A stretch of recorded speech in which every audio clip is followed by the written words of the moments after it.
The CBS Radio Mystery Theater presents...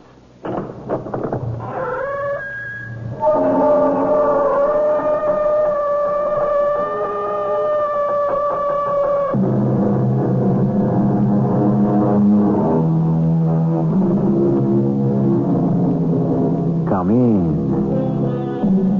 Welcome. I'm E.G. Marshall. There are more things in heaven and earth, Horatio, than are dreamt of in your philosophy.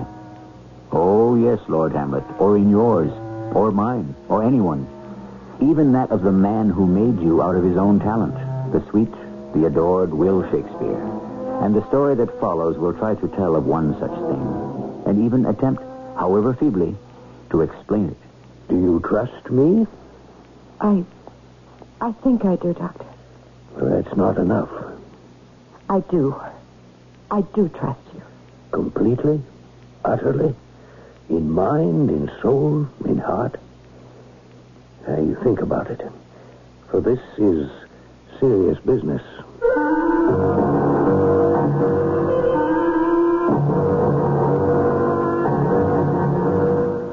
Our mystery drama, The Beheading, was written especially for the Mystery Theater by Elspeth Eric and stars Terry Keane. It is sponsored in part by Contact, the 12-hour cold capsule. I'll be back shortly with Act One.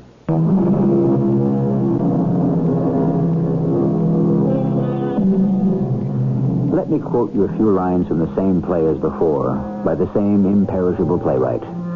I could a tale unfold whose lightest word would harrow up thy soul, freeze thy young blood, make thy two eyes like stars start from their spheres. Something resembling such a tale we bring you now in the story called The Beheading. The minute I laid eyes on him, there was something about him that... Are you sure you don't mind listening to all this? I don't mind in the least. It's so absolutely marvelous to have someone to tell it to. You've no idea. I think I have some idea. I never thought I'd be able to tell it to anyone. It's such a relief. Well, you still haven't told me. Well, it's not as though I know you very well. This isn't the first time we've met. No, but those other times, they were so, so casual, so trivial, so nothing. Did you think so? Well, didn't you? No, not entirely trivial or casual. But go on with what you started to tell me. Oh, about him. The remarkable him. Yes, him. Do you want to know something absolutely astounding? What's that? I can't remember his name. You can't? No, I can't. I'm sure he had one. Well, I mean, of course he had one, but I can't think what it was. Well, what did he look like? Well, he wasn't staggeringly handsome. Lord, no. He was bald. Really, yes, not completely bald. He had a little ring of hair that ran around the base of his skull, but bald on top with freckles. You know how some men get. Yes, I know. And pale blue eyes. Quite pale blue, actually. Actually, they were too pale. But with a twinkle, a sparkle, like sunlight on water, and white skin like paper. Really, it was that thin, that white, except where the veins showed through. Am I making him sound terribly unattractive? No. Because he wasn't, He wasn't at all. He stood there looking at me in the sweetest way. He had such sweetness, such dearness, such lovableness. Dear Lord, I'm crying. Oh, that's all right. I'm such a fool. You're not a fool at all. But why should I be crying? I mean, it's not as though there's anything to cry about. Yes. Why are you crying? I haven't the slightest idea. It's just so stupid. You must have some idea, Joyce. Joyce? You called me Joyce. Well, it's your name. Yes, but you never did before. Do you mind? No. It's just that we don't know each other very well, and... Well, look, would it be awful if I called you Hester? Oh, not awful at all. Well, then, I will. Fine. Now, Tell me why you were crying.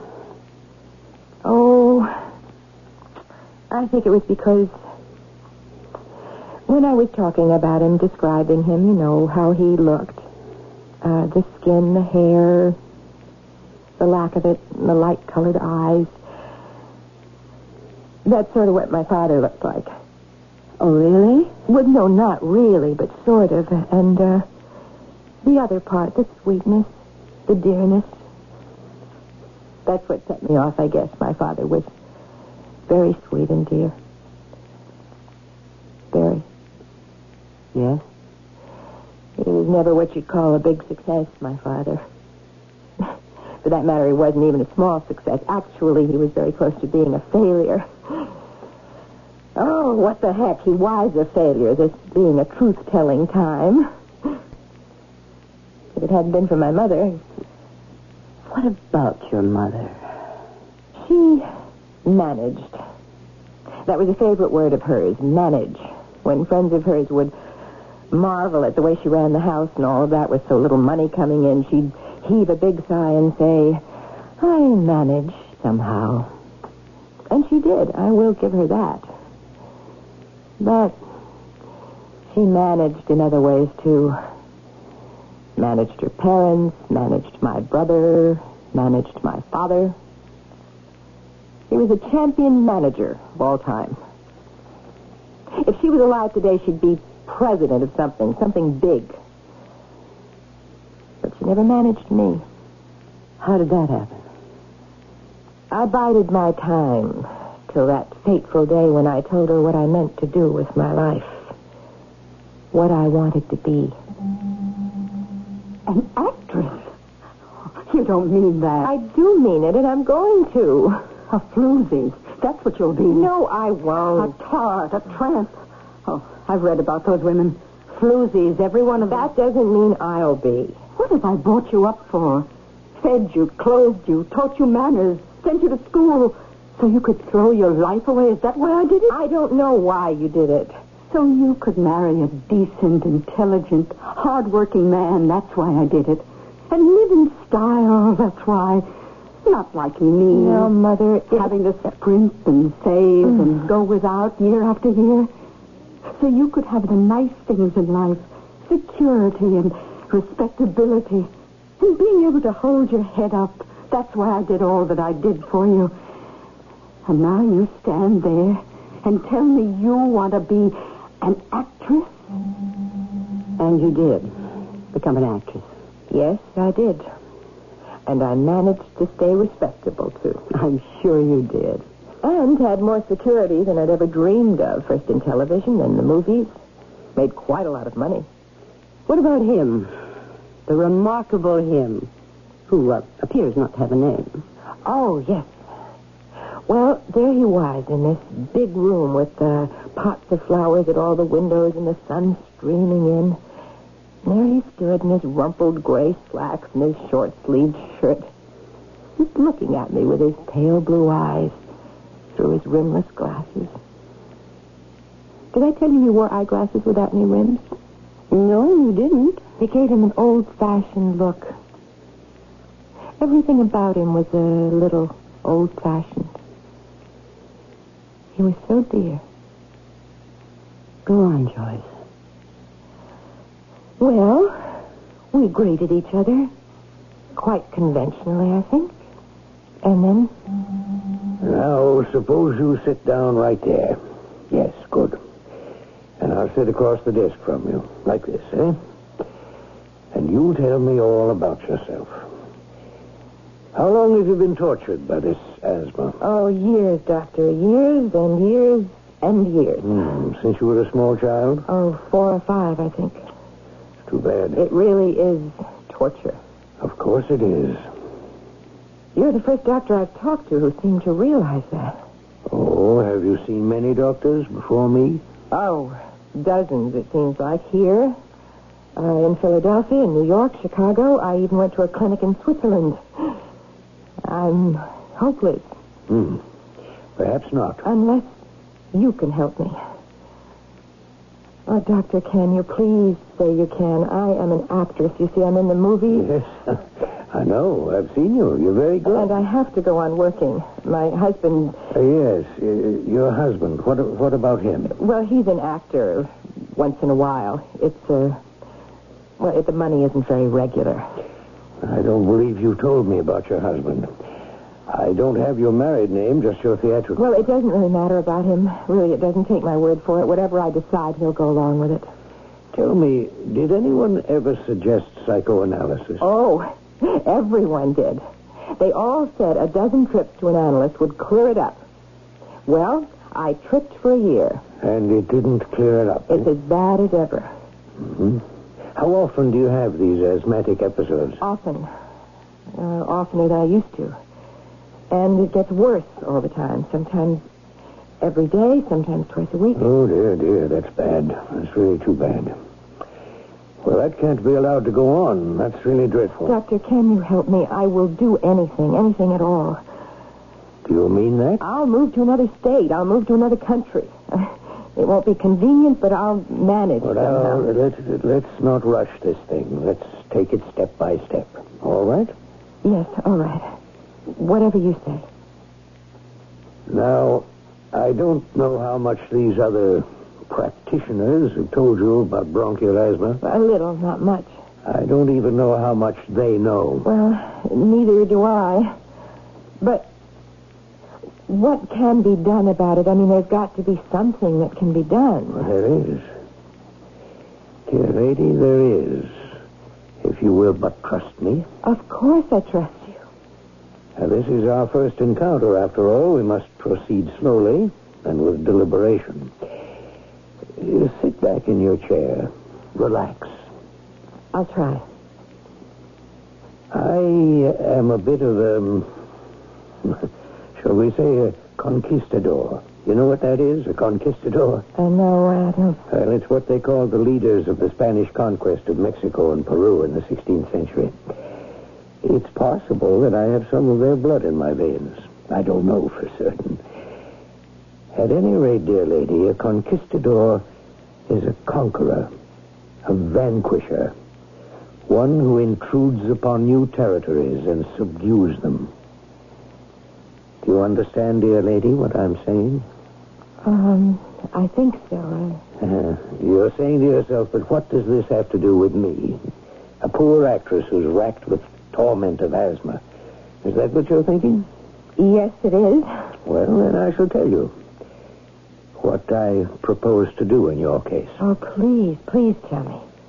Something new, something innovative, something daring. What? Tell me what?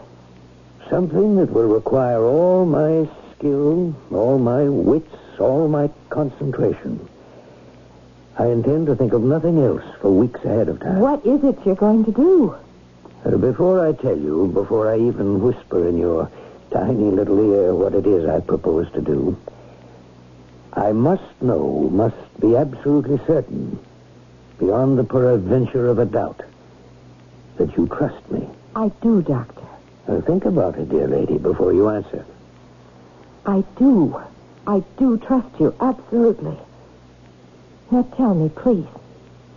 I propose, little lady, I propose to remove your head.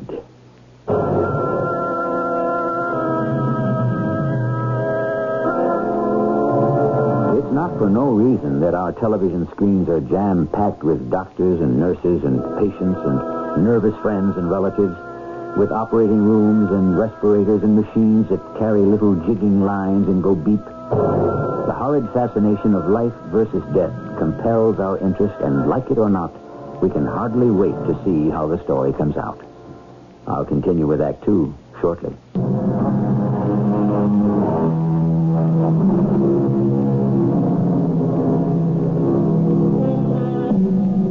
Doctors don't always tell you to take 2 aspirins and call them in the morning. They don't always prescribe plenty of bed rest and advise you to give up smoking. Nor do they invariably suggest a minor operation whose scar won't show and you'll be back home in a week to 10 days. No. If we are to believe what has transpired so far in this little tale, at least one doctor has recommended decapitation. Would you mind repeating that, Joyce? Repeat what? What the remarkable doctor said. Oh, he said, I propose to remove your head. Just like that. I propose to remove your head. Well, what other way was there to say it? Oh, none, I suppose. You see, that was what was wonderful about him. He didn't beat about the bush. He just came right out with it. How did it make you feel when he came right out with it? Oh, I felt wonderful. I mean, it was so simple. It was so obvious. It would be the end of all my troubles. I wondered why nobody else had thought of it. I wondered why I didn't think of it myself. And when you've had asthma for years and years, as far back as you can remember... Oh, yes, I can imagine. Well, I don't know if you can, if anybody can. All you want is to be free of it. Taking off your head seems good, right, the absolutely correct thing to do. You didn't feel any fright at all? Oh, no, none at all. No fright. None whatsoever. Not even a little anxiety? No, because I believed every word he said. He was so kind, so benign, so loving? Well, maybe loving. Though I've told you he wasn't handsome or anything like that, and he was a lot older than me. I didn't want him to make love to me. It wasn't anything like that. What did you want?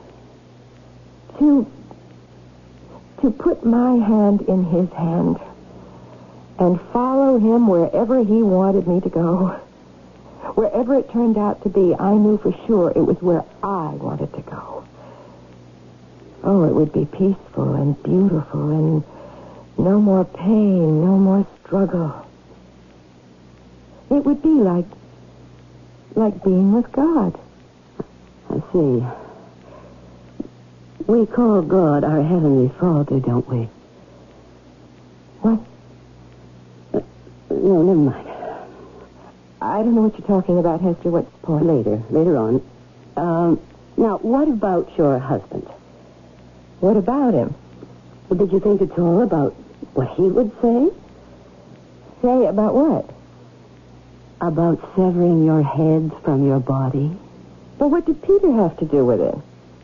Peter's your husband? My second husband, but he doesn't matter. Whatever I decided, Peter would say, okay, go ahead. He always does. Always? Always.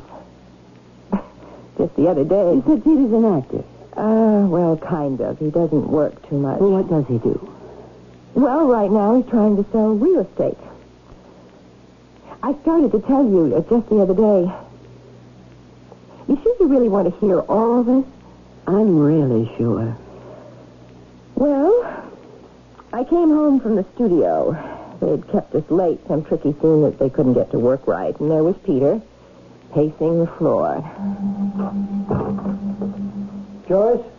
That you, Joyce? What's left of me? Oh, you tired? Yeah, that's one word for it. What's with you? Look, you know the Johnson house? The mansion on Alameda Drive? Yeah, asking price $195,000. That's the one. Well, this sheik of Araby, oil coming out his ears, offers $175,000. And Johnson just came down to $190,000. Are you listening? Just taking off my shoes. Oh, your feet hurt?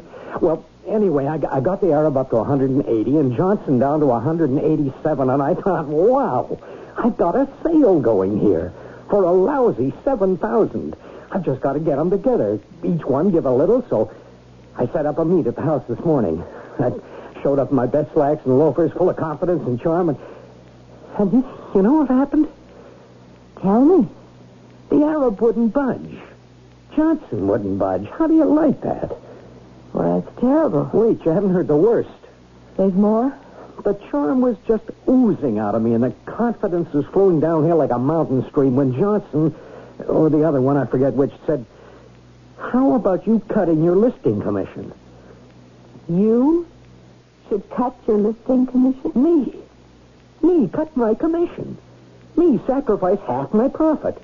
Whichever bloated creep suggested it, the other one said, yeah, what a cool idea, and they congratulated each other on being so brilliant. And what did you say? I said, not in your life. I've never cut a listing commission in my life. Other people do it, I know that, but all you have to do is start that kind of thing, and they've got you pegged. Well, I suppose that's right. Well, you know it's right. I've told you how these things work. Well, then don't do it. Well, that's easy for you to say. No, it isn't. I haven't made a sale in 6 months. How do you think that makes me feel? Lousy, I imagine. Oh, worse than that. What's worse than lousy? Like a nothing. A grown man living off his wife. Able-bodied male can't put food on the table. It's humiliating. It's degrading. Well, if that's how you feel... It is, believe Then me. cut your commission and make the sale. But I can't do that. I've told you. Peter, what is it that you want from me? I want you to tell me what to Wait, do. just leave everything. Leave everything the way it is. Joyce, you all right? You just keep your integrity. Don't cut your commission. Is it starting up again? I think I may have another picture in a cup. Oh, Lord, I can't breathe. Look, never mind about the money. I will manage somehow. Oh, what do I do? There must be something I can do. Nothing anybody can do. Well, tell me. Just leave me alone. I'll manage. Now, isn't that amazing?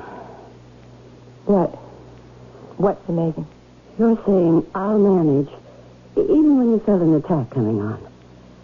Oh, that. Whose words were they? I'll manage somehow. I'll manage. They're mine. Where did you hear them? I don't know. Yes, you do. Who said them first? Who? Oh, all right, my mother. Yes. That was completely different. Was it? Completely. I don't think so. Anyway, what difference does it make? Things have a way of repeating themselves, Joyce, or we have ways of repeating things. We think we struggle to change, be better, be wiser, be happier. But, you know, it's a little like the Queen in Alice in Wonderland. We run all day just to stay in the same place. I really don't know what you're talking about. You don't? No, maybe you don't. Anyway, I didn't come here to talk about my mother or Peter or Vinny. Who's Vinny? Oh, my first husband. But that is ancient history. I haven't thought about Vinny in years. I'd like to hear about it. No. I want to tell you about the doctor and what he said. Now, you keep talking about other things. All right. Let's stick to the remarkable doctor and what he said. And did. I haven't even gotten to that part yet. Well, you just got to the part where he said to you, I propose to remove your head, and you felt no fear at all. So you said. I trusted him. Well, even so, decapitation seems a little drastic. Not to me, not when he said it. When he said it. What was your reaction? All I remember is looking up into that dear, sweet face and reaching out and taking him by the hand. What do you say, dear little lady? Oh, yes. Yes. If that's what you want to do, yes. Yours is a drastic case. We need to take drastic action. I understand. I really do. But you must have questions, things you want to know. Well, okay, when? When? When are you going to do it? Well, I don't know precisely. Tomorrow? No, not tomorrow. Because I could make arrangements. I don't think you realize the seriousness of this thing. Oh, I think I do. It's not like removing a wart, you know. Well, no, I didn't think it was. It's removing your head. But I know that if you say it's the right thing to do, then it must be the right thing to do. You trust me that much, do I you? trust you the way I trust my own father. I'm very touched. So, when are we going to take off my head? Well, as soon as we find a donor. A what? A donor, you said? Dear lady. Oh, my dear little girl. Sit down. Did you say a donor? Please, sit down. No, but you said a donor. I know what I said. Now sit down. You didn't think I was going to leave you with no head at all, did you? I don't know. I didn't think about it. Little one, would I do something like that to you? Well, no, of course you wouldn't, but... No, my dear. This will be a transplant operation. Oh, a transplant. Of course, a transplant. You've heard of kidney transplants, haven't you? I know somebody who had one of those. Yes, of course you do. And you know about heart transplants. Well, everybody knows about them by now. They're famous. Well, it's all very simple, really. On you, we shall perform a head transplant. Of course. Of course. Your affliction will be eliminated, and your troubles will be over. Oh, of course. Oh, doctor. Oh, you are so good. You're so kind. Oh, why didn't I meet you a long time ago? Everything would have been so different. My whole life would have been so different. Now, little girl. Doctor, could I sit in your lap? Why, yes, if you'd like to. I would. Oh, I would very much like to. Well, then come right ahead. There. Comfy? Yes. Thank you, Doctor. Are you? Yes, quite comfy. Now, you see, my dear, we can't do the transplant till there's a donor. And when would that be? Well, it's hard to say. It could happen tomorrow, or it could take weeks, even months. That long? Well, after all, a head transplant has never been attempted before. So while people in general are accustomed to the idea of donating their hearts or their kidneys, no one, so far as I know, has heretofore volunteered his head. Or, as it'll be in your case, her head. I suppose you're right. To be on the safe side, I think the donor should be somebody right here in the hospital. So the transplant can be accomplished without delay. That sounds right, yes. No delay. And I shall want you to have a special nurse. All right. I have someone in mind. If she meets with your approval. Whoever you say. Well, I'll ring for her to come in and meet you, if that's all right. Yes. All right. Just press that button on the desk by your elbow. This one? Yes, that's it. Now, Miss Van Kampen, the special duty nurse I have in mind for you, is also my surgical nurse. She'll be in the operating room with us. And then with you in recovery, and so on. Yes, Doctor. Well, come in, Miss Van Kampen. No, don't move, little lady. I just want you and Miss Van Kampen to get acquainted. Well, how are you, my dear? All right. Miss Van Kampen, we have found our first candidate for a head transplant. Oh, that's wonderful, Doctor. You'll assist me in a while. Oh, thank you, Doctor. Well, not at all, Miss Van Kampen. You've earned the honor. Will it look like me? You mean, will it be pretty like you? I guess that's what I mean. Dear child, would I give you a new head that was unattractive? No, I didn't think you would. No. I propose to give you a head that is as pretty as yours and prettier. As fresh as yours and fresher. As young as yours and younger. Now, what do you say to that? Whatever you say, Doctor. I trust you.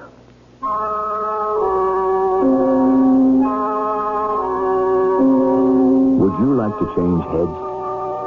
If you could, and I make no promises, you understand, what sort of head would you like? One with long, flowing hair and a tilted nose? Or one with the intellect of a Socrates?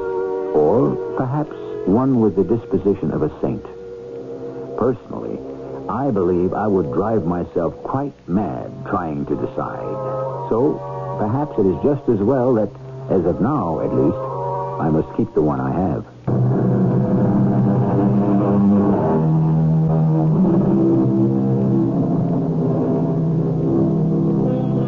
Do you know the story of the trouble tree?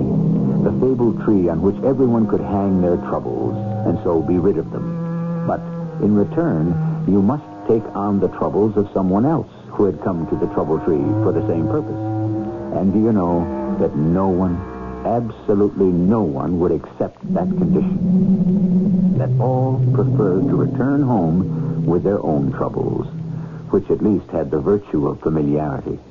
And the trouble tree withered and died. Why didn't you tell me about your first marriage?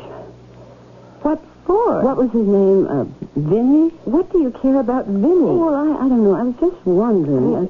It's just a long time ago, part of the dead past. Oh, is the past ever really dead? What are you doing? Going philosophically on me? I mean, here I am trying to tell you about this fabulous transplant, and you want to know about poor old Vinny. Well, all right. Vinny was a writer, not a very good writer, a very mediocre writer. When he wrote, he didn't write very often. Well, what did he do? What did he do? With his time? Why, I don't know what he did with his time. Well, he must have done something. He played quite a lot of tennis, I think. And he liked to call people up on the telephone and talk to them. What about? Heavens, I don't know. Vinny was very good at talking to people, much better than I was. I used to be jealous of him, the way he could talk to people, all witty and amusing. Everybody liked Vinny. Did you? I couldn't have liked him very much if I divorced him. I can't imagine a wife not knowing what her husband was doing with his time. How could I keep track of what he was doing? I was working. Oh, yes, I see. He went to the movies a lot. I remember that because he used to tell me the plots when I got home. Does Vinny remind you of anyone? I hardly remember him. The way you describe him, he reminds me of Peter. Oh, no. In relation to you, I mean. They both left you holding the bag, didn't they? Oh. Well, I guess so, yes. Actually, they did. Everything was up to me. And somehow, you managed. You know, Joyce, you made the same marriage twice. I don't follow you at all. No, I guess you don't. Well, let's get back to the wonderful doctor and his transplant operation, if that's what you want to talk about. All right. Well, I was in the hospital. The doctor had me check in there because he wanted me to be ready. You can understand that he would. Oh, yes. I didn't have any calls for work at the moment anyway, so I took this beautiful big room with lots of sunlight. I was really terribly excited about the whole thing. And Miss Van Campen was with me all the time, round the clock. Not getting bored, are you? Waiting around? Oh, how could I get bored? I'm going to have a new head. Well, won't you miss the old one? Oh, no. I am so sick of it. You have no idea. And the doctor promised me an attractive one. I think it's thrilling. A whole new me. What about your career? What? Your acting career. What about that? Oh, that. What's going to happen when you show up with an entirely new head? Well, I don't know. After all, you've been on television and film. What are people going to think? Well, that I've changed. Oh, there's Doctor. Maybe he's got news. Oh, Doctor, we thought it might be you. I am the bearer of glad tidings. I found a donor. Oh, is Precisely your age. A little fairer, golden hair, and eyes even bluer than your own. A skin like rose petals, without flaws. Oh, I can hardly believe it. It's really going to happen. Oh, the day has arrived. Oh, Doctor. Yes, well, we must move quickly now. Oh, of course, Doctor. I've ordered the operating room. I've procured the best anesthesiologists in the city. I feel myself in top form, ready to go. Oh, I too, Doctor. And you, little girl, are you ready? I think so, Doctor. Of course she is. Yes, I am. Oh, it will be wonderful. Well, then, you'll prep her, nurse. Now go and scrub up. Yes, Doctor. I remember being on the stretcher and being wheeled down a long corridor and into an elevator and then off the elevator. And I could hear Miss Van Campen's voice, but I couldn't make out what she was saying. And then there was the operating room, and I was lifted onto the table, and there were stands holding bottles and tubes going into my arm, and voices. And then the voices changed a little, and I knew the doctor, the great doctor, must have arrived, though I couldn't see him. But I thought I heard his voice. And then, Yes. And then? I had one last fleeting thought. They are taking my head. They are taking my asthma. And then nothing. Nothing at all. Just nothing. Go on, Joyce. When I woke up, not really wide awake, just not completely out, I heard voices very faint, far away, but near, if you know what I mean. Yes, I do. Go on. I couldn't move, not even a finger. I couldn't open my eyes. I couldn't speak. I couldn't do anything. It was like being both dead and alive at the same time. Do you know what I mean? Yes. Go on. Then I heard his voice. The doctor's. We did it, Van Campen. We did it. We really did it, Doctor. We pulled it off. Indeed we did. Oh, Doctor. The first head transplant ever. You've made medical history, Doctor. Wait till I tell them the details at the next medical convention. Oh, yes. Everyone will be there. I suppose they'll name the operation after me. Why, of course they will. Oh, it's all very gratifying. It really is. Really most gratifying. Well, I'll write out the order for the medication and leave it at the desk. Yes, Doctor. You stay with her and go back to her room with her. Oh, of course. I do hope she likes a new head. Oh, she will. I did my best. That's all I know. I did my level best. Joyce? Joyce? Is it over? Oh, yes, Joyce. Is it really over? Really over? Nurse, how do I look? Oh, pretty as a picture. I wish I could see myself. Oh, as soon as we get you back to your room, then I'll bring you a mirror, and you can take a good look. Will I like it, Nurse? Will I like what I see? Oh, you're going to love it. Take my word. I'd like to go to my room now. May I, please? Oh, I don't see why not. I'll wheel you back myself. Oh, it all seems too good to be true. Oh, it's true, all right. It's so incredible. Oh, you're a modern medical miracle, that's what you are. Really? Really? How can I ever thank the doctor? Oh, that reminds me. I have to pick up the order for your medication at the desk. Oh, here we are. This is it. It's so hard to believe. Oh, you'll believe it all right once you see yourself. Oh, hold the elevator. Thank you. 3, please. Thank you. Nurse, who was the woman who gave me her... Who was the donor? I don't know. Somebody must know. Oh, I'm sure it's all in the records. Does the doctor know? Oh, of course he does. Will he tell me? Oh, I don't see why not. Oh, getting out here. Thank you. Oh, now we'll have you back in your own little beddy in 2 shakes. I wish I could thank her. Oh, who's that? The woman who gave me her head. Oh, well, now that's just not possible, is it, dear? No, it's not. Seeing as how she's dead. Well, here's your room. In you go. Bed all made up nice and fresh. That's good. Oh, Nurse, you're not leaving, are you? Oh, just to fetch an orderly to help me lift you onto the bed. Nurse, before you do that, Yes? what did the donor, what did she die of?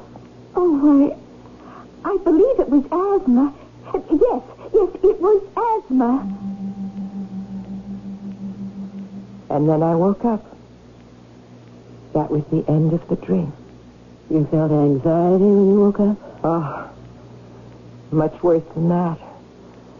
Horror, terror, an awful sort of dread. I can well imagine. To have gone through all that and then to have to face it all over again. Joyce, haven't you understood anything I've been trying to tell you? Like what? How we repeat ourselves over and over again. We think we don't want to, but we can't help it. What we've done, we must do again and again and again. Endless repetition. I don't want to believe that. But that's what the dream is telling you. But is it hopeless then? Isn't there any hope at all? Well, it can be.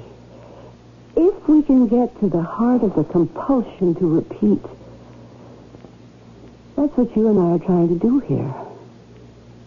If we can do that, I might even get over my asthma. Mightn't I? It's entirely possible. See you tomorrow, same time.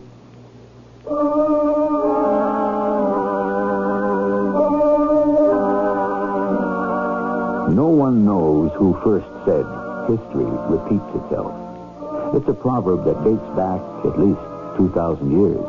And every year since, we have been presented with evidence that it is true. What we are now beginning to recognize, however dimly, is that people repeat themselves too, over and over again. And perhaps that's why history repeats itself. Because people do. I'll be back shortly.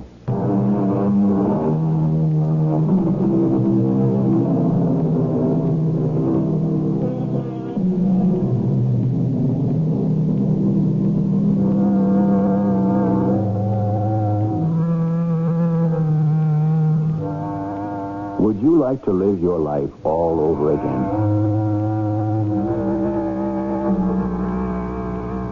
You would? But hold on there. Think. It is your life you must live over. And you must live it over exactly as you did the first time. Leaving out nothing, changing nothing, adding nothing. Now, I ask you again. Would you like to live your life? Your own particular life? Would you like to live it for the second time? Think before you answer. Our cast included Terry Keane, Grace Matthews, Court Benson, and Bryna Rayburn. The entire production was under the direction of Himan Brown. This is E.G. Marshall inviting you to return to our Mystery Theater for another adventure in the macabre. Until next time, pleasant dreams.